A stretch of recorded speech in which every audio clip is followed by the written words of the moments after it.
Lena moved to the quiet old house on the edge of town, thinking it would be the perfect escape from city life.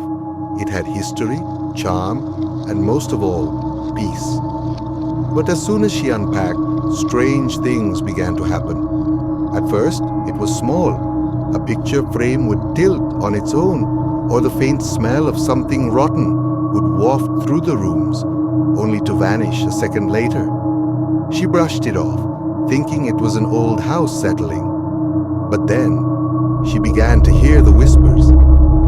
At night, just as she was about to fall asleep, there would be the softest of voices, coming from somewhere close. It sounded like someone was speaking to her through the walls, murmuring words she couldn't understand. Every night, the whispers grew a little louder, a little clearer, until she could make out words like, "Don't look, and it sees you."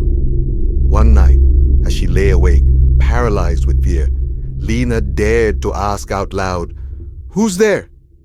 Silence fell, and for a moment she thought she was alone.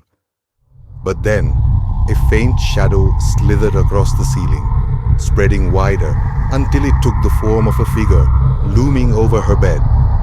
The shape seemed human, but its eyes were hollow, and its face stretched impossibly thin, like it was reaching out of the wall itself. The whispering figure loomed closer and closer until she could feel its icy breath on her face.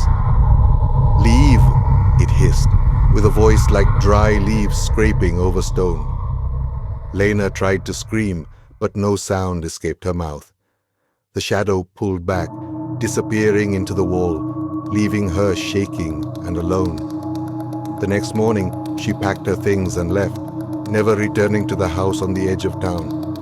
No one else dared to live there after that night. And if you pass by in the dead of night, you might hear a soft whisper coming from the windows, telling you to leave before it's too late.